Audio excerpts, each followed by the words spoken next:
चलिए, तो आज हम बात करेंगे बेसिकली विसर्ग संधि के बारे में। हम लोगों ने इतने सारे लेक्चर्स की बात करी, यहाँ पर हम लोगों ने स्वर संधि की बात करी, व्यंजन संधि की बात करी, तो उसी सीरीज में आज हम विसर्ग संधि की बात करेंगे। देखिए, सबसे पहले मैं आपको बताना चाहूंगा अपने बीइंग डॉक्टर प्लेटफॉर्म के बारे में। अगर आपने अपनी अभी तक बीइंग डॉक्टर ऐप को डाउनलोड नहीं किया, तो बीइंग डॉक्टर ऐप का जो लिंक है वो आपको डिस्क्रिप्शन में मिल जाएगा। यहाँ पर यूट्यूब पर टाइम कम होता है, 8-10 मिनट की वीडियो होती है, तो इसलिए सारा कंटेंट यहाँ पर नहीं मिल पाता। तो कंप्लीट कंटेंट हमारे चैनल पर बीइंग डॉक्टर ऐप पर, जिसका लिंक डिस्क्रिप्शन बॉक्स में दिया गया है, उस पर अवेलेबल मिल जाएगा। तो उस पर हमारी संस्कृत, अष्टांग, पदार्थ, चरक और बाकी के सब्जेक्ट के लेक्चर्स भी अवेलेबल है। First year, second year, clinical courses में फार्मा है, मॉडर्न है, और उसके अलावा इमरजेंसी मेडिसिन है। सारे कोर्सेज आपको वहां पर अवेलेबल मिल जाएंगे। उसके अलावा अगर आपको कोई भी कोर्स कह रहे हो, कुछ क्वेरी वगैरह होती है, या कोई कोर्स में आपको रजिस्ट्रेशन वगैरह करना है, किसी क्लासेस को ज्वाइन करना है आपको, तो आप मुझे इस नंबर पे 8449504077, myself doctor Shashank Agrawal from being doctor, आप मुझे इस पर व्हाट्सएप या कॉल कुछ भी कर सकते हैं। तो मैं आपको उस कोर्स में ऐड कर दूंगा, या फिर आपको जो भी जानकारी चाहिए वो आप ले सकते हैं। तो जैसे कि हम बात कर रहे हैं आज विसर्ग संधि के बारे में।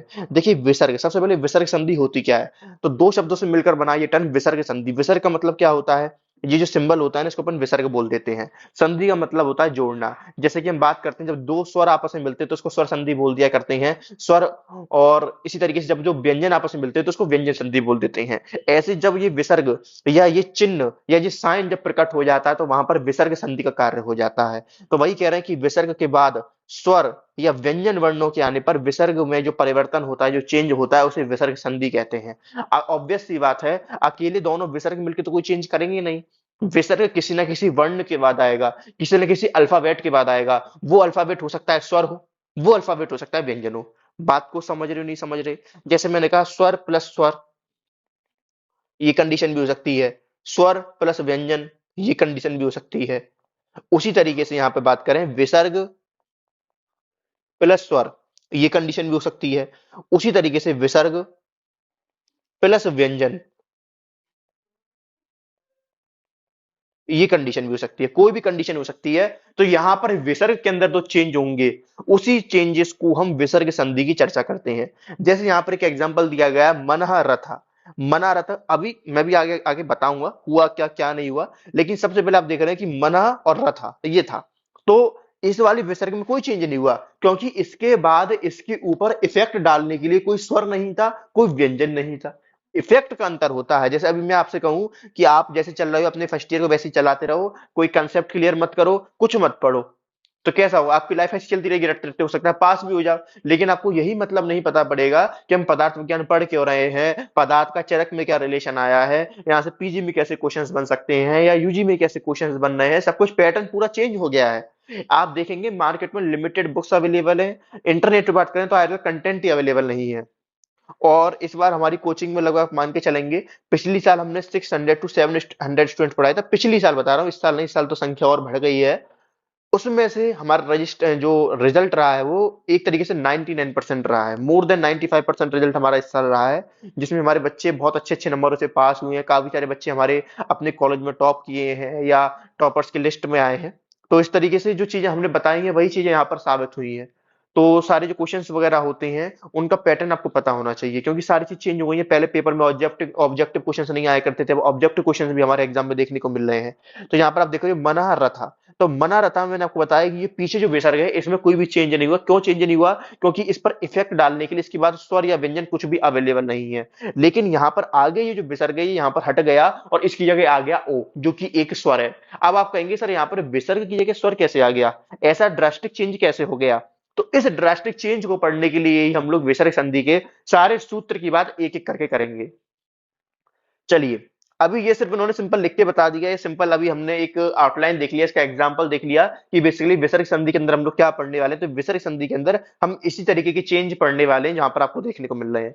अब आप नीचे देखेंगे तो कह रहे हैं विसर्ग का ओ हो गया। यानी यहाँ पर मैं अगर इसी रूल्स, ये जो यहाँ पर रूल्स हैं, इन्हीं रूल्स के अकॉर्डिंग काम करता चलूं 1 2 3 4 स्टेप्स में, तो देखें किस तरीके से ये स्टेप्स आगे बढ़ते जा रहे हैं। तो जैसे मैंने पहले कहा, पहले तो आपके पास मना प्लस रथा, ठीक है।